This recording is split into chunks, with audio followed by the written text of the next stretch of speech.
நமச்சிவாய நம. அன்பர்கள் அனைவருக்கும் அன்பு வணக்கம். திரு மாணிக்கவாசக சுவாமிகள் அருளி செய்த சிவபுராணம் பற்றி நாம் சிந்தித்துக் கொண்டிருக்கிறோம். இதற்கு முந்தைய பதிவில் இமைப்பொழுதும் என் நெஞ்சில் நீங்காதான் தாழ்வாழ்க என்று பார்த்தோம். இன்றைய பதிவில் கோகழி ஆண்ட குறுமணி தன் தாழ்வாழ்க என்று பார்க்க போகிறோம்.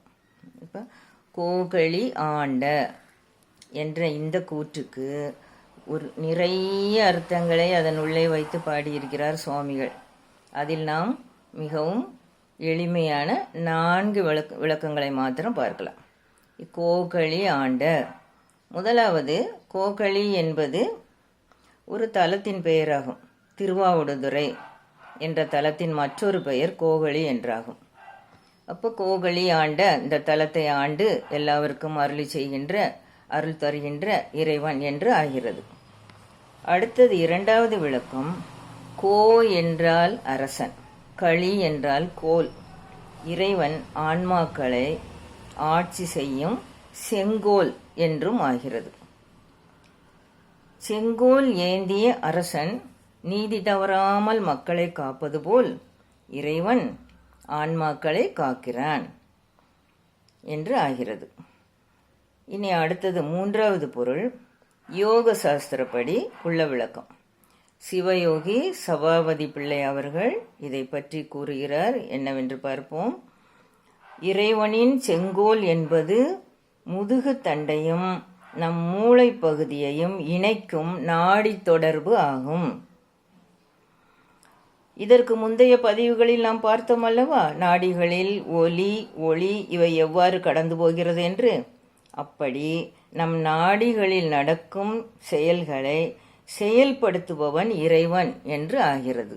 செயல்படுத்துபவன் நம் முதுகு தண்டில் உள்ள இந்த நாடிகளின் செயல்களை செயல்படுத்துபவன், அதனை கட்டுப்படுத்துபவன், செயல்படுத்துபவன் இறைவன் ஆகிறான் என்று கோகழி ஆண்ட என்ற சொல்லின் மூலம் சுவாமிகள், மாணிக்கவாசக சுவாமிகள் நமக்கு விளக்கி சொல்கிறார், விளங்க வைக்கிறார். இனி அடுத்த ஒரு விளக்கம், கோகழி என்ற சொல்லுக்கு கோ என்றால் கோர்த்தல், களி என்றால் கழித்தல், உயிரை உடம்பில் கோர்த்தலும் கழித்தலும் என்றாகிறது. உயிர்களுக்கு வினைகளை கோர்த்தலும் கழித்தலும் என்றும் ஆகிறது. இப்படி சேர்ப்பதும் பிரிப்பதுமாகிய தொழிலை செய்யும் ஆண்டவன் என்று ஆகிறது. கோகழி ஆண்ட, உயிர்களுக்கு வினைகளை சேர்க்கிறான், பிரிக்கிறான் என்று ஆகிறது. சேர்ப்பதும் பிரிப்பதுமாகிய தொழிலை இறைவனே செய்கிறார் என்று ஆகிறது. இந்த கோகழி ஆண்ட என்ற இந்த 2 வார்த்தைக்குள் நம் அருளாளர் மாணிக்கவாசக சுவாமிகள் இவ்வளவு பொருளையும் வைத்து பாடியிருக்கிறார். இன்னும் நிறைய சூட்சுமமான பொருள்கள் இதற்குள் நிறைய இருக்கின்றன. நாம் அது பின்னேடு பார்க்கலாம். இனி அடுத்தது குறுமணி தன் என்ற வார்த்தையை பார்க்கலாம். உயிர்களின் ஆணவ மலத்தை இறைவனால் மட்டுமே போக்க முடியும்.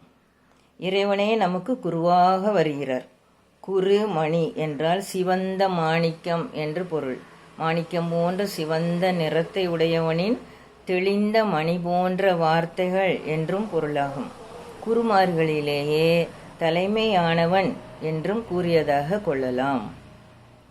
இனி தாழ்வாழ்க.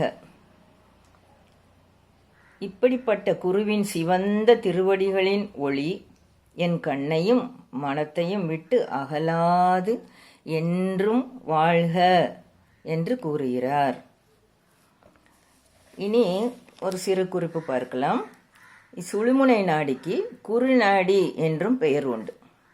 குறுமணி ஆனவர், குறுநாடியை தூண்டி செயல்பட வைப்பவர். இடை பிங்களா நாடிகள் இறைவனின் 2 திருவடிகளாகும். இடநாடி, பிங்களா நாடி இவை இறைவனின் 2 திருவடிகளாகும்.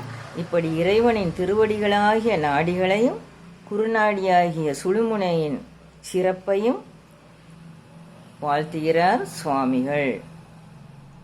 ஓம் நமச்சிவாய. வெற்றிவேல் முருகனுக்கு அரோகரா.